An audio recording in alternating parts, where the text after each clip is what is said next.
మన ప్రభు అయిన యేసుక్రీస్తు నామములో ఈ ఉదయకాలం మన్నా అనే కార్యక్రమాన్ని వీక్షిస్తున్న మీ అందరికీ హృదయపూర్వక వందనాలు తెలియజేస్తున్నాను. కృపగల దేవుడి జ్ఞాపకం చేసుకొని గడిచిన సంవత్సరం అంతా ఆయన కృపలు భద్రపరిచి కాపాడి క్షేమాన్ని దయచేసి ఈ నూతన సంవత్సరంలో అడుగుపెట్టిన ప్రభు కృప చూపించాడు. ఈ సంవత్సరాంత కృపాక్షేమాన్ని పరిశుద్ధాత్మ దేవుడు మనకు అనుగ్రహించి ఆయన కృప దయచేయునుగాక. ఈ ఉదయకాల సమయంలో ఒక వాక్యాన్ని మనం చదువుకుందాం. మత్తయి సువార్తమానము 11వ అధ్యాయము 28వ వచనం. ప్రయాసపడు భారము మోసుకొనుచున్న సమస్త జనులారా నా యొద్దకు రండి, నేను మీకు విశ్రాంతిని కలుగు చేసేదను. దేవునికి స్తోత్రము కలుగునుగాక. ఈ ఉదయకాల సమయంలో ఈ నూతన సంవత్సరంలో ఈ మొదటి దినాన ఒక వాగ్దానపూర్వకంగా కృపగల దేవుడు మనతో మాట్లాడుతున్నాడు. సమస్త భారం మోసుకొనుచున్న సమస్త జనులారా నా యొద్దకు రండి, నేను మీకు విశ్రాంతి కలుగు చేస్తాను అంటున్నాడు. కనుక ప్రియ దేవుడి బిడ్డ, గడిచిన సంవత్సరం అంతా ఏ భారము మోసుకొని వచ్చావు, ఏ భయంకరమైన సమస్యల మధ్య వచ్చినావు, కృపగల దేవుడు ఉదయకాల సమయంలో ఈ మొదటి దినాన్ని అంటున్నాడు, ఆ భారమునంతా నేను తొలగించబోతున్నా అంటున్నాడు. దేవునికి స్తోత్రం కలుగును గాక.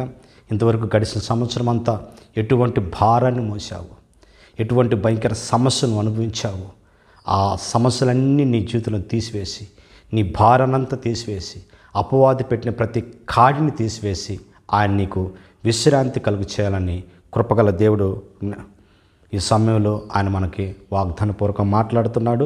ఈ సమయం మనం జ్ఞాపకం చేసుకున్నప్పుడు యోబు గ్రంథము 23వ అధ్యాయము 2వ వచనం చూసినప్పుడు, నా వ్యాధి నా మూలుగుల కంటే భారముగానున్నది.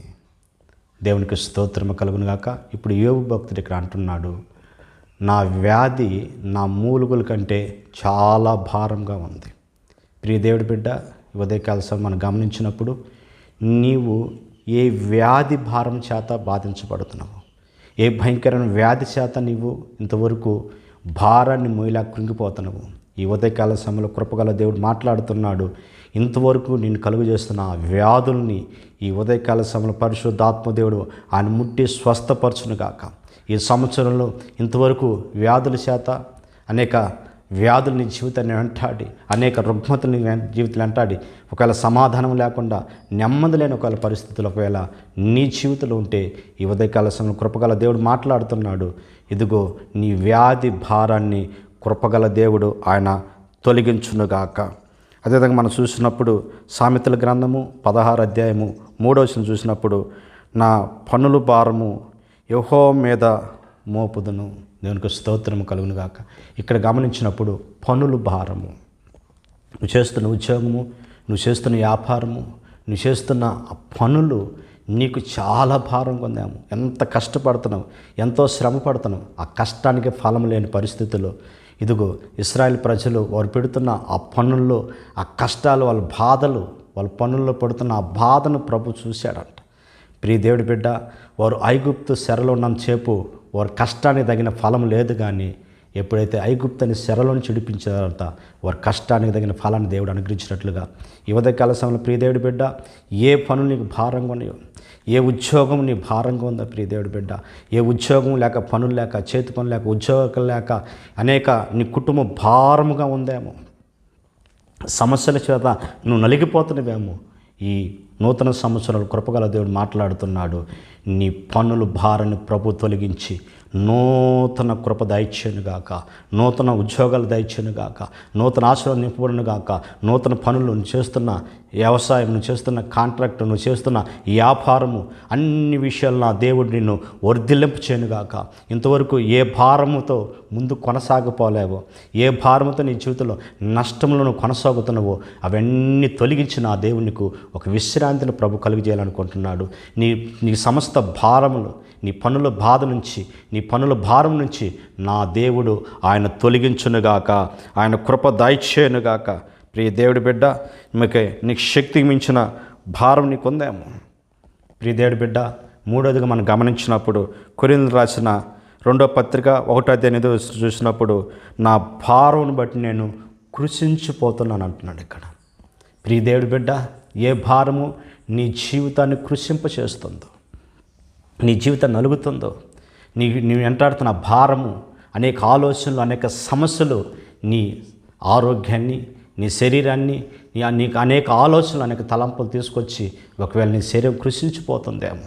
ప్రియ దేవుడి బిడ్డ, నీకు కలిగిన సమస్త ఆలోచనలు ప్రభు కలుగజేసి మంచి జ్ఞానాన్ని ప్రభు అనుగ్రహించి నా దేవుడు నిన్ను ఒక ఉన్నతమైన కృపను పరిశుద్ధాత్మ దేవుడు అనుగ్రహించునుగాక.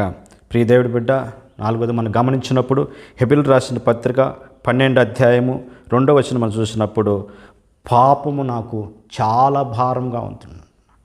ప్రియ దేవుడి బిడ్డ, పాపం ద్వారా ఒకవేళ నీ జీవితము పతనం అయిపోయిందేమో, నీ కుటుంబం పతనం అయిపోయిందేమో, నీ కుటుంబంలో తాగుడు, రకరకాల దుర్వ్యసనాలు, రకరకాల పాపంతో ఇంతవరకు నిండి ఉందేమో. ఈ కృపగల దేవుడు ఆయన వైపు జరుగు, సర్వోన్నతుని దేవుని వైపు నువ్వు చూడగలిగితే ఏ పాపం నీ కుటుంబాన్ని తాండవిస్తుందో, నీ శరీరాన్ని తాండవిస్తుందో, నీ శరీరాన్ని పీడిస్తుందో, ఉదయకాల సమయంలో ఆయన వైపు నువ్వు చేయగలిగితే, ఇదిగో ప్రియ దేవుడి బిడ్డ, నీ పాపము నీకు భారంగా ఉండి నీ జీవితాన్ని పతనం చేస్తుందేమో, ఇదిగో పాపమును తొలగించి పరిశుద్ధపరిచి ఆయన రక్తంతో కడిగి ఒక ఉచితమైన కృపను, ఒక ఉన్నతమైన కృపను, ఒక ఉన్నతమైన మేలు తినిపగల సర్వోన్నత నా ప్రభువైన యేసుక్రీస్తు. ప్రియ దేవుడి బిడ్డ, ఏ పాపం నీ భారంగా ఉండి నీ జీవితాన్ని పతనం చేసిందో, ఈ ఉదయకాల సమయంలో ప్రభు వైపు చూడు. ఇదిగో ఈ మొదటి దినాన్ని కృపగల దేవుడు నీళ్ళున్న ప్రతి పాపాన్ని తీసేసి పవిత్రపరిచి పరిశుద్ధపరిచి ఆయన రక్తంతో కడిగి నిన్ను ఒక ఉన్నతమైన కృపను పరిశుద్ధాత్మదేవుడు అనుగ్రహించాలని. ఇదిగో ప్రియ దేవుడి బిడ్డ, నువ్వే భారముతో ఉన్నావో ఆ భారమంతా తీసివేసి నా ప్రభు నీకు ఒక విశ్రాంతి కలుగు చేయాలని. ప్రియ దేవుడి బిడ్డ, గడిచిన సంవత్సరం అంతా ఏ భారాన్ని మోసుకొని వచ్చినవో, ఏ సమస్యల మధ్య నీ జీవితం కొనసాగిందో, ఈ ఉదయకాల సమయంలోని ఈ మొదటి దినాన్ని కృపగల దేవుడు ఆయన చక్కగా మాట్లాడుతున్నాడు. ఇదిగో మీ భారం అంతా తొలగించి నేను విశ్రాంతి కలుగజేస్తానంటున్న ప్రియ దేవుడి బిడ్డ. మరి గడిచిన సంవత్సరం అయితే ఏ బాధతో ఏ కృంగిని స్థితిలో ఒకవేళ ఈ 2026లో నువ్వు అడుగుపెట్టినవు, ఈ మొదటి దినానికి నా దేవుడు నీ కలిగిన భారమునంతా తీసివేసి ఆయన కృప దయచేయునుగాక. ప్రార్థన చేసుకుందాం. పరిశుద్ధుడా, జీవాధిపతి, గొప్ప దేవుడా, స్తోత్రాలు స్వామి. యేసయ్యా నీకే స్తోత్రం. గడిచిన సంవత్సరం అంతా కాపాడి క్షేమాన్ని దయచేసి ఈ నూతన సంవత్సరాలకు అడుగుపెట్టిన కృప బట్టి స్తోత్రాలు స్వామి. అయా, భారం మోసుకొని వస్తున్న సమస్త జనులారా నా యొద్దకు రండి, నేను విశ్రాంతి కలుగజేస్తానని చెప్పిన దేవా నీకే స్తోత్రాలయ్యా. ఈ సమయంలో ప్రభు ఏ భారంతో ప్రజలు వచ్చినారయ్యా, వారి ప్రతి భారాన్ని తొలగించి విశ్రాంతి కలుగజేసి నీ నామాన్ని ఘనపరచుకోమని యేసు నామములో అడుగుతున్న పరమ తండ్రి. Amen, amen.